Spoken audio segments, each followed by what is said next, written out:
अस्सलामुअलैकुम students, welcome to atomic chemistry. I am Mohammad Usama.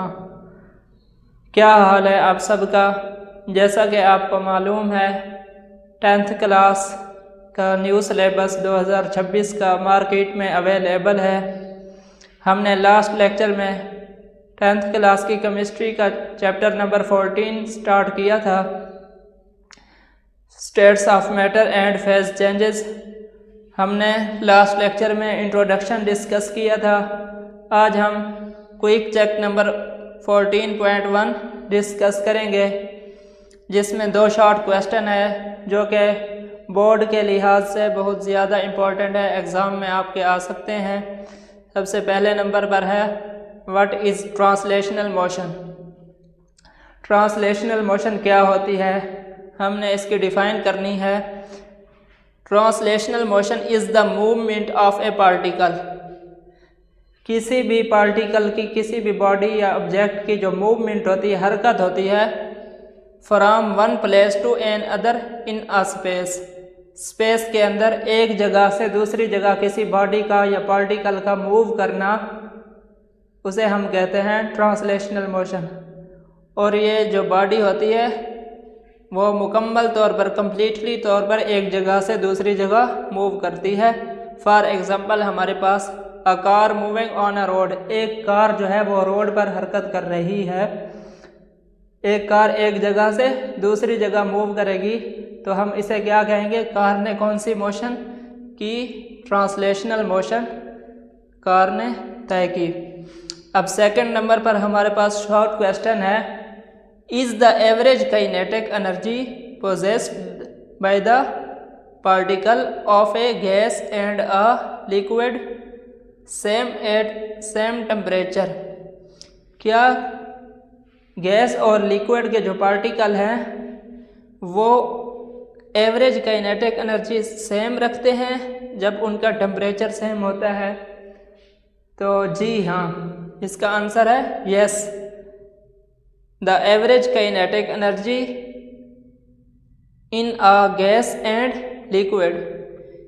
Gas और लिक्विड के जो पार्टिकल हैं उनकी एवरेज काइनेटिक एनर्जी क्या होती है? सेम होती है एट द सेम टेम्परेचर। ये हम लिखेंगे।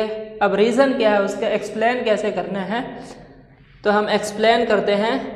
The average kinetic energy of particle depend only on temperature. क्योंकि किसी भी पार्टिकल, चाहे वो गैस के हों या लिक्विड के, तो उनके जो पार्टिकल की एवरेज काइनेटिक एनर्जी वो डिपेंड करती है सिर्फ टेम्परेचर पर, not on the state of matter. Matter की हालत पर डिपेंड नहीं करती कि वो लिक्विड है या सॉलिड है या गैस है, सिर्फ टेम्परेचर पर डिपेंड करती है। So if a gas and a liquid are at the same temperature, their particle have equal average kinetic energy. तो उनके जो पार्टिकल की काइनेटिक एनर्जी होगी, एवरेज काइनेटिक एनर्जी, वो क्या होगी? सेम होगी। ताहम however their movement and spacing of particle are different. Students, next हम डिस्कस करेंगे internal energy. Internal energy is the total energy present inside a substance.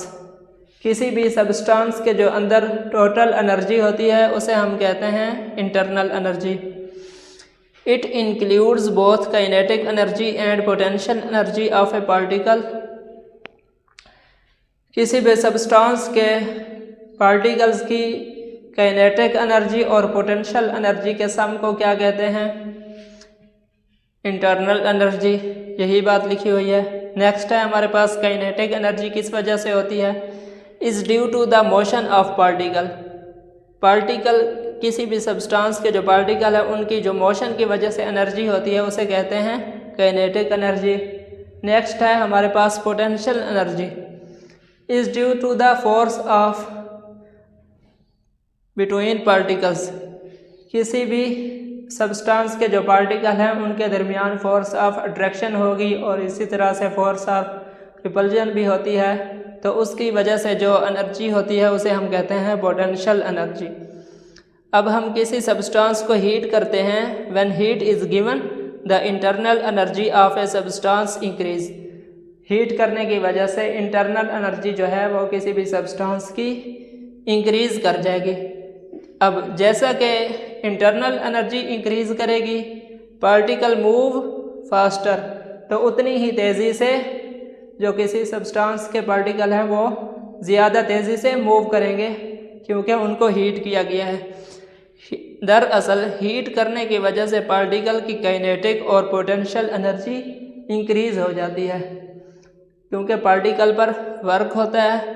उस वर्क डन की वजह से इंटरनल एनर्जी इंक्रीज़ हो गई, तो पार्टिकल एक दूसरे से तेज़ी से दूर मूव करेंगे।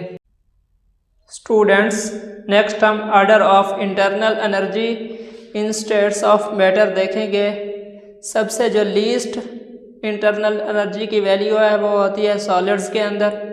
सॉलिड्स से ज़्यादा लिक्विड्स में इंटरनल एनर्जी होती है, और लिक्विड से ज़्यादा गैसेस में, और गैसेस से ज़्यादा प्लाज्मा में। यानी जो प्लाज्मा के अंदर इंटरनल एनर्जी की वैल्यू होती है वो सबसे हायर होती है बानिस्बत दूसरी मैटर की स्टेट से। अब हमारे पास इक्वेशन है इंटरनल एनर्जी की, जो हमने इस डायग्राम से निकाली है। आप इसको समझे सिस्टम, एक हमारे पास सिलेंडर है जिसमें गैस के मॉलिक्यूल्स हैं। अब यहाँ तक वॉल्यूम है गैसेस के पार्टिकल्स का। जब हमने सिस्टम को हीट किया, हीट सप्लाइड की क्यू फॉर्म में, तो उसकी वजह से सबसे पहले जो इनिशियल एनर्जी थी, इनिशियल इंटरनल एनर्जी, वो यहाँ तक थी। जब हमने हीट किया सिस्टम को, उसके बाद जो फाइनल इंटरनल एनर्जी आई हीट के बाद की, वो इंक्रीज़ कर गया वॉल्यूम जो है इंटरनल एनर्जी का। किसकी वजह से? वर्क डन की वजह से, क्योंकि हीट करने की वजह से गैस के पार्टिकल्स एक दूसरे से दूर चले गए हैं। तो इसकी वजह से हम यूँ कह सकते हैं U2 is the final internal energy minus initial energy is equal to change in internal energy, या फिर heat supplied minus work done, वो भी क्या होगा हमारे पास इंटरनल एनर्जी के चेंज के इक्वल होगा। तो स्टूडेंट्स, उम्मीद करता हूँ आपको इस टॉपिक की समझ आई होगी। मिलते हैं नेक्स्ट वीडियो में। अल्लाह हाफ़िज़।